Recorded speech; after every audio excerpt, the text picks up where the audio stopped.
Something feels different in the NASCAR Cup Series garage lately. It is not loud, and it is not obvious.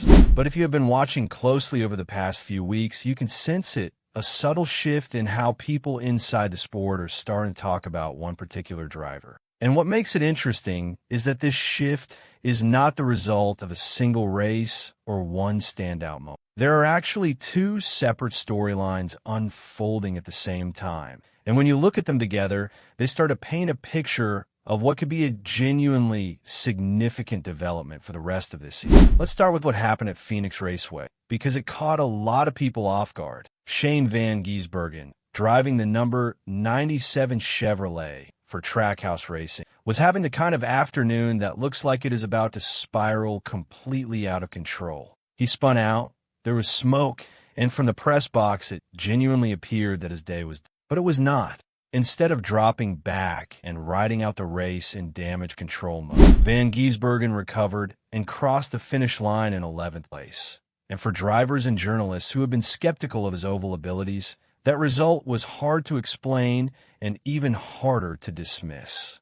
Motorsport journalists covering the race noted that during a late restart, Van Gisbergen suddenly appeared much higher in the running order than anyone had expected. And the working theory is that the team made a smart tire call, possibly taking just 2 tires to gain track position. But regardless of exactly how it happened, the result was real. What is also worth noting is the reaction from inside the garage itself, because other Cup Series drivers have reportedly been impressed by what they're seeing from Van Gisbergen on ovals, and that kind of peer respect matters, because professional drivers understand better than anyone just how demanding the transition in a NASCAR oval racing truly is. Earlier in the 2026 season, Van Gisbergen delivered what may be the clearest evidence yet of genuine oval improvement. At Atlanta Motor Speedway, he finished 6th, and that is now the best oval result of his entire Cup Series career. But the context around that finish makes it even more notable, because he actually spun twice during the race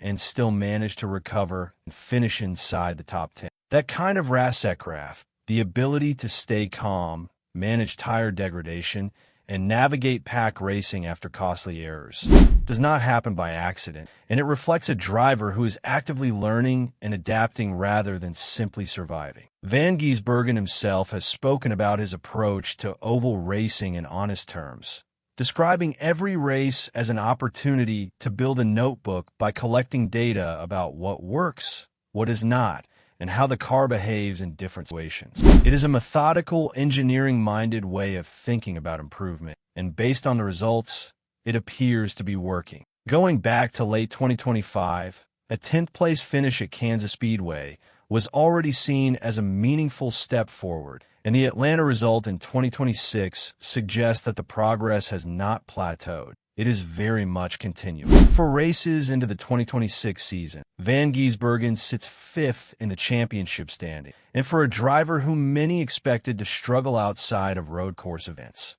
that position is genuinely surprising. His primary goal this season is consistency, specifically stacking regular top 10 oval finishes to build a strong points foundation heading into the NASCAR play. And so far, he is doing exactly that. The schedule ahead will offer more answers, with tracks like Las Vegas Motor Speedway and Darlington Raceway set to test different aspects of his oval skill set, and no one is claiming the story is already written. But the trajectory is clear. Everyone in NASCAR already knows what Van Gisbergen can do on road courses, and if his oval performance continues to improve at this rate, the rest of the field may soon have to treat him as a genuine threat every single week. Not just on the handful of courses that once defined his value to them. That is a very different conversation than the one people were having about him not long ago. And right now, it is one that feels increasingly hard to ignore.